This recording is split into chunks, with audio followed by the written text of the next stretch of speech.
네, 기도하고 오기초학교 미션홈팀 시작하도록 하겠습니다. 기도하겠습니다. 살아계신 하나님 아버지 감사합니다. 이 시간 오기초학교 미션홈팀으로 모였습니다. 하나님 말씀이 편집이 되어지고 또 그것을 가지고 기도로 설계를 하며 증인의 삶을 디자인할 수 있는 우리 오기초학교 미션홈팀이 되게 하여 주시옵소서. 믿고 감사드리며 예수 그리스도의 이름으로 간절히 기도드립니다. 아멘. 네. 지난주에 땡땡이를 쳤기 때문에 이번 주에는 해야 합니다. 이거 다 녹화되는 거예요. 편집 안 해줄 건데요. 네, 계속해서 저희가 오기초학교 미션홈 팀에서는 그 성경의 7대 흐름을 가지고 인도를 받겠습니다. 그 가운데 또 삼오늘의 비밀을 가지고 인도를 받고 있는데요. 10가지 비밀 지난주에 이어서 10가지 비밀을 메시지를 함께 나누도록 하겠습니다. 네, 서론적으로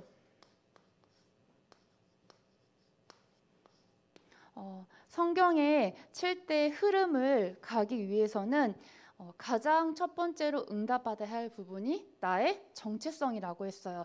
나의 정체성은 구원받은 하나님의 자녀예요. 구원받은 하나님의 자녀에게는 반드시 성삼위 하나님께서 함께 하십니다. 지금도 우리와 함께 계시고 지금도 능력으로 역사하고 계세요. 성부 하나님께서는 말씀으로, 또 성자 하나님께서는 삼저주를 멸하시는 그리스도로, 또 성령 하나님께서는 능력으로 우리에게 역사하고 계십니다. 이것을 누리는 게 7대 여정을 가는 시작인 것 같아요. 나의 정체성, 그 성삼위 하나님이 나와 함께 계시면 누리는 것이 모든 것 시작이어야겠습니다. 그래서 이것을 누리다 보면 응답으로 오는 것이 하나님 자녀의 신분과 권세죠. 이것을 가지고 요셉은 7대 여정을 갔습니다. 그래서 노예로 가고 또 감옥으로 가도 절대 흔들리지가 않았죠. 자, 그렇다면은 이 성삼위 하나님의 역사를 매일 내 것으로 어떻게 만드냐? 바로 삼오늘이에요. 매일 말씀을 편집하고, 편집은 각인이라고 하셨어요. 매일 그리스도 이름 붙잡고 기도로 설계하고 증인으로 서는 것입니다. 바로 전도의 축복이죠. 그래서 내가 매일 말씀이 내게 있고 또 기도가 되어지고 나의 현장을 두고 또 전도의 축복을 누린다면 이미 여러분들께서는 성삼위 하나님이 나와 함께 계심을 누리는 겁니다. 그래서 지난주에는 이제 어떤 메시지를 나눴냐면, 우리가 성삼위 하나님이 나와 함께 계신다, 이 축복을 누리고 있으면 당연히 응답으로 와지는 게 있는데 그것이 바로 뭐냐? 절대 망할 수 없는, 그리고 반드시 승리하는 10가지 비밀이 내게 응답으로 와져요. 내가 노력해서 얻는 게 아니라 그냥 성삼위 하나님이 나와 함께 계신다, 이것을 누리고 있으면 이제 자연스럽게 오게 되어 있습니다. 그래서 특히 우리가 매주 예배를 드리죠. 강단의 메시지, 또 토요일날 핵심 메시지, 이 말씀들을 편집할 때, 즉 내게 각인이 되어질 때 오는 3가지 축복이 뭐냐? 혼자 살아남을 수 있다고 했죠. 혼자 살아남을 수 있는 비결이 뭐라고 했어요? 키가 위드예요. 왜요? 하나님이 나와 함께 있기 때문에. 그게 키예요. 즉 말씀이 곧 하나님이죠. 말씀이 각인된 사람은 어딜 가도 혼자 살아남을 수가 있습니다. 그리고 말씀이 편집되고 각인된 사람은 눈에 보이는 거에 속지 않아요. 영적 사실을 보게 되어 있고, 진짜 응답은 역발상 반대편에 있다는 사실을 깨닫게 됩니다. 그럼 본론으로요. 오늘은 말씀을 이제 편집을 하다 보면 딱 내게 뭐가 오냐면, 그럴 때 없으세요? 이제 강단 메시지를 듣고 내가 이제 깨달음을 적죠. 그리고 뭐 산어, 전도학, 핵심 또 이게 막 적어요. 하나씩 그 있잖아요. 내게 딱 그 와닿는 부분들이 이렇게 적다 보면 뭐가 딱 보이냐? 아, 하나님이 나에게 이런 계획을 가지고 계시는구나. 사실 이게 보여지거든요. 계속 내가 응답이 안 온다가 아니라 말씀을 들을 때마다 또 훈련을 받을 때마다 메시지를 받을 때마다 이 언약 이거 너무 와닿는다. 이런 언약들을 하나씩 그 편집하다 보면 나를 향한 하나님의 계획이 나오게 되어 있어요. 이 하나님의 계획을 나의 것으로 만들어야 돼요. 이게 바로 뭐냐? 기도죠. 우리가 나의 것을 가지고 기도하는 게 아니라 하나님의 계획을 나의 계획으로, 즉 내 생각대로 내 뜻대로 내 앞으로의 계획들을 세워가고 앞으로의 것들을 설계하는 것이 아니라 하나님의 계획을 가지고 기도로 설계하는 것입니다.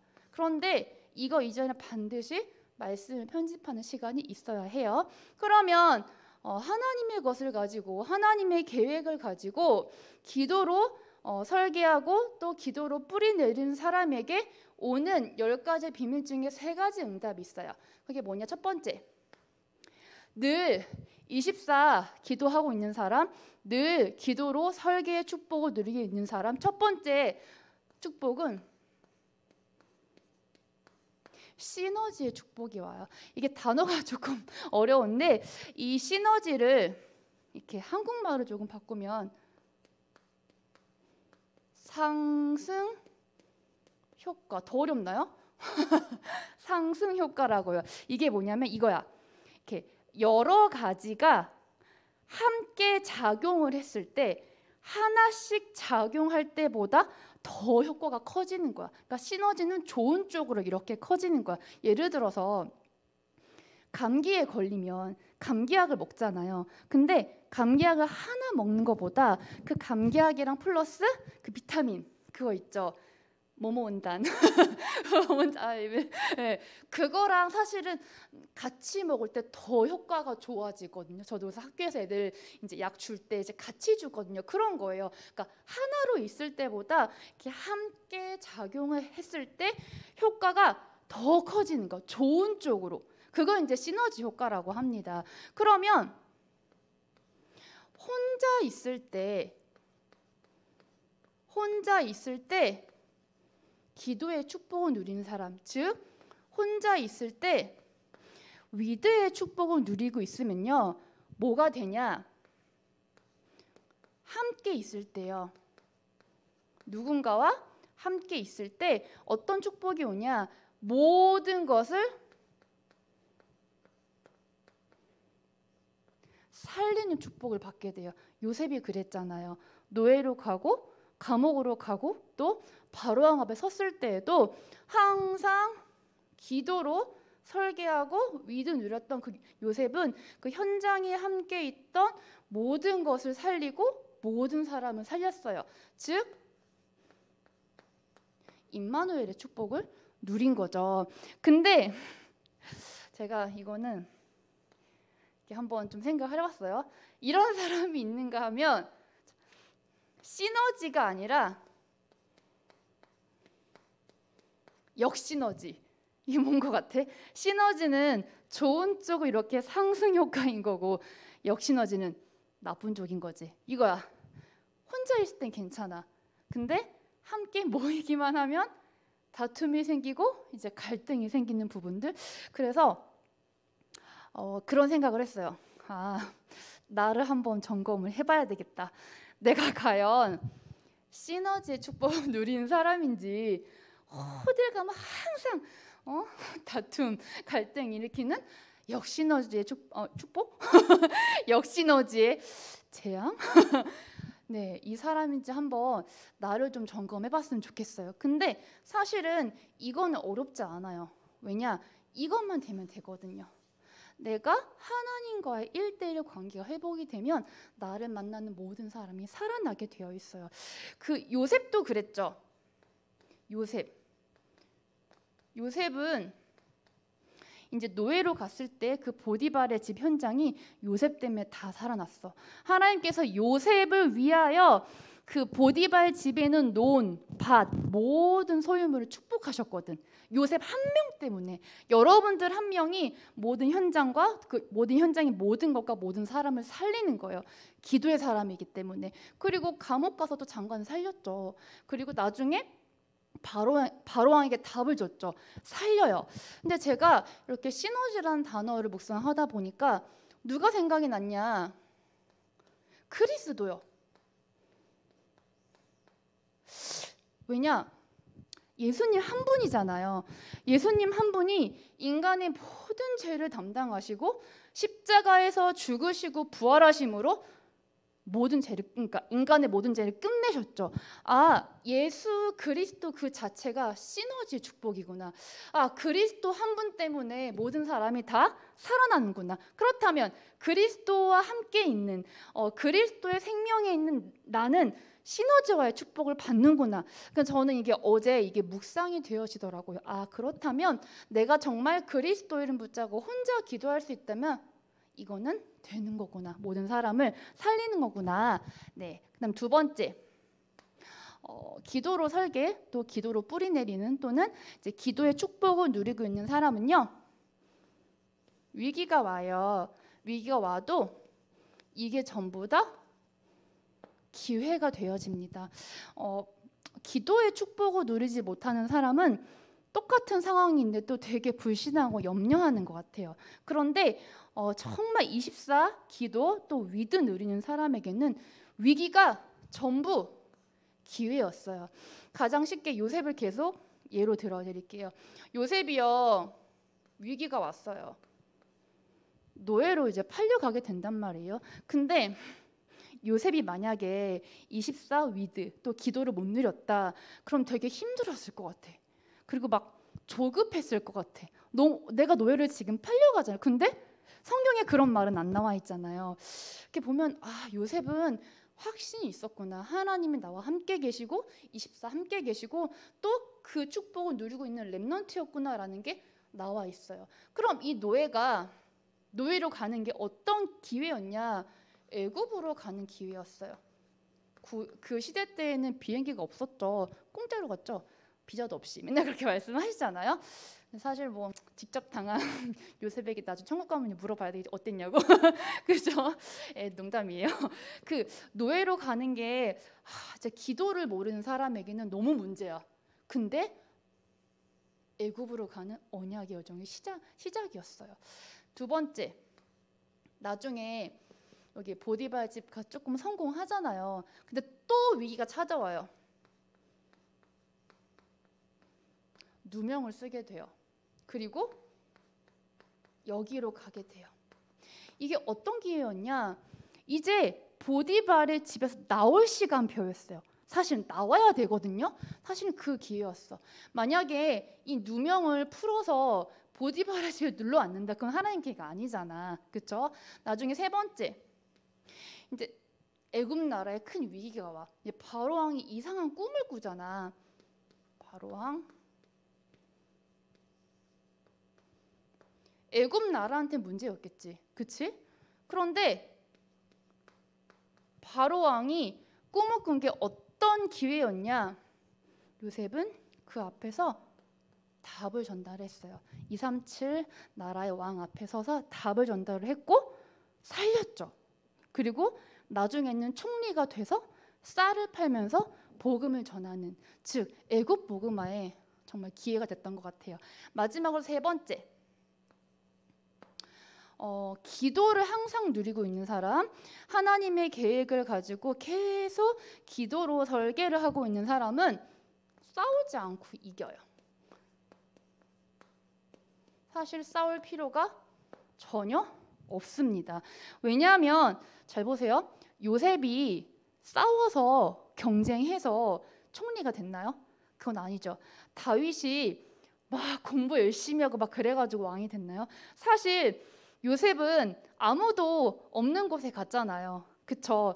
형들은 그냥 편안하게 아빠 집에서 먹고 자고 싸고. 근데 요셉은 그게 아니야. 싸울 필요가 없었지. 노바디 현장이었으니까.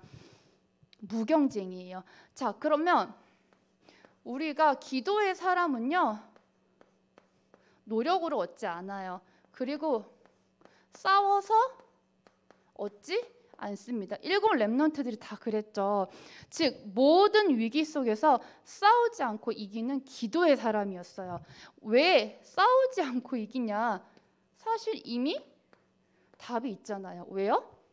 말씀으로 이미 편집이 되어 있기 때문에, 이미 답을 가지고 기도의 축복을 누리고 있었기 때문에 이미 승리한 거야. 왜? 이미 답을 가지고 있기 때문에. 근데 저는 또 여기서 뭐가 떠올랐냐? 우리 너무나 잘 아는 말씀. 예수님이 딱 십자가에서 죽으시면서 내가 다 이루었다. 내가 다 성취했다. 내가 다 끝냈다. 이미 예수 그리스도께서 이미 다 끝내놓으셨고 이미 다 이루어 놓으셨어요. 우리는 그 답을 가지고 가기 때문에 싸울 필요가 없죠. 왜 싸워요? 답이 있는데. 아, 이미 내게 그리스도라는 답이 있구나. 이미 다 이루어 놓으신 그 성경의 7대 흐름 또는 언약의 여정을 가는 거예요. 이미 끝난 거예요. 전혀 경쟁할 필요가 없죠. 그래서 일곱 렘넌트들을 보면 정말 하나님이 다 이루어 놓으신, 그렇죠? 그것을 가지고 갔어요. 왜요? 말씀으로 아주 편집이 잘 되어 있었거든요. 가긴. 그거 가지고 가니까, 그거 붙잡고 기도하면서 가니까 흔들릴 필요가 없었던 거죠. 싸울 필요도 없습니다. 즉 그리스도의 이름으로 영적 싸움하면 우리가 사람과 싸울 필요가 없겠죠. 결론입니다. 결론은 여기다 적을게요. 근데 중요한 건 사실 이거 다 알잖아요. 그렇죠?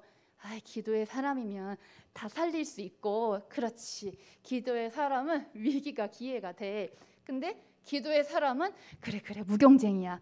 이건 다 알아. 근데 중요한 건 실제로 기도를 하셔야 돼요. 아시겠습니까? 자, 그럼 반드시 이 타임을 가지세요. 왜냐? 서밋이 될 거니까. 이미 서밋으로 부르셨으니까 서밋 타임만 가지면 돼요. 그럼 서밋 타임은 다른 말로 이야기하면 반드시 여러분들 집중의 시간을 가지시기 바라겠습니다. 이 기준이 뭐냐? 굉장히 고요한 시간을 그래도 하루에 한 번 정도는 꼭 가졌으면 좋겠어요. 그러니까 제가 이게 RGS에 있으면서 되게 안타까운 거니까 다 좋은데 조금 안타까운 게 뭐냐면 계속 같이 있잖아요. 우리는. 그러니까 뭐 이렇게 기숙사라서 개인 공간이 없어요. 여러분들은 내 방이 있잖아요. 얘네들은 내 방에 들어오면 다 사람이 많아. 그래서 제 방이 204호거든요. 제가 저희가 11시에 소등이에요. 불을 꺼야 돼요. 그래서 서밋 타임을 이제 가지라고 해요. 한 10시 한 40분부터 15분 정도만 뭐 졸린 사람 미리 자든지, 뭐 아니면 책 볼 사람, 그러니까 책 볼 사람 책 보고, 말씀 볼 사람 말씀 바르니까 또 자기 시간 있죠. 그냥 내가 조용히 집중할 수 있는 그 시간 딱 15분만. 제가 그거를 시작하고 단 한 번도 이거를 제대로 하는 방 멤버가 없었어요. 미안해요, LG 사람들한테도 이거 볼 텐데 나중에 없었어요. 그래서 너무 안 되길래 제가 제 방문을 열어놓고 감시를 했어요. 그때는 해요. 근데 또 그게 아니면 안 되는 거예요. 그래서 되게 안타까웠어요. 이게 15분을 가만히 못 있나? 그러니까 좀 뭔가 좀 고요한 시간이 전혀 없어. 그러니까 당연히 집중이 안 될 수밖에 없고, 또 고요한 시간 속에서 따라오는 게 뭐냐면요. 사실은 굉장히 평안한 시간. 내가 너에게 평안을 끼치노니 그랬잖아요. 내가 성령 충만을 받으면 사실은 가장 먼저 오는 게 평안이거든요. 사실 이 시간이 없는 거예요. 고요하고 평안하고, 그 다음에 하나님께 감사하는 시간. 그리고 이거를 다 연결해서 한 번에 누릴 수 있는 방법이 뭐냐? 호흡과 함께. 호흡과 함께. 그래서 제가 이것을 시키기는 해요. 매일매일. 근데 잘 안 되더라고요. 근데 류 목사님께서 맨날 그런 말씀 하시잖아요. 어떨 때는 렘넌트들 하루에 10분만, 어떨 때는 뭐라 했죠? 5분만 23시간 55분 힘들어도 5분만 성령께서 역사하시면 된다 그러시잖아요. 근데 저는 5분? 10분? 좀 많이 해야 될 것 같은데, 근데 중요한 건 제가 이 시간을 가지면서 깨달은 게 있어요. 그러니까 저도 이제 이렇게 호흡을 가지고 집중하려고 눈을 감으면, 예를 들어서 내가 30분의 시간이 있다. 20분을 내 잡생각을 이렇게 쳐내는데 시간을 다 보내요. 그러니까 집중 속으로 들어가기까지 워밍업이 너무 길더라고요. 고작 내가 5분 10분 집중하기 위해서 20분은 제가 몸부림을 쳤어요. 그래서 5분만 집중해도 역사 일어난다 하시나? 그 생각을 사실은 했어요. 근데 이제 우리 담임 목사님이나 또 유령 목사님께서는 그런 과정이 없는 거죠. 바로 집중으로 들어가죠. 시스템이 되어 있으니까. 근데 그 전까지는 저 진짜 깜짝 놀랐어. 눈 감고요. 호흡기도 시작하면 일주일 전에 있었던 일들 계속 내 머리에 스쳐가기 시작해요. 계속 집중이 전혀 안 된 제 상태가 딱 발견되어지는 거죠. 깜짝 놀랐어요. 내가 이렇게 집중 못하는구나. 그럼 나도 이런데 우리 랩런트들은 어떨까? 그래서 진짜 응답받아야겠다, 그런 생각을 했습니다. 네, 여러분들도 진짜 말씀으로 딱 편집되어져서 기도로 설계가 되어지고 오늘 강단의 말씀처럼 증인의 삶을 디자인할 수 있는 랩런트가 되기를 축복합니다. 네, 기도하고 마치겠습니다. 하나님 감사합니다. 우리 랩런트들이 편집된 말씀을 가지고 기도로 설계하길 원합니다. 하여 그 속에서 모든 것을 살리고 모든 사람을 살리는 시너지와의 축복, 그리고 위기가 기회가 되어지고 무경쟁의 축복이 정말 우리 랩런트들 마음속에 뿌리 내려질 때까지 하나님 역사하시고 인도하여 주시옵소서. 하여 매일매일 하나님 앞에 집중할 수 있는 서밋 타임을 누리게 하여 주시옵소서. 믿고 감사드리며 예수 그리스도의 이름으로 기도합니다. 아멘. 마치겠습니다.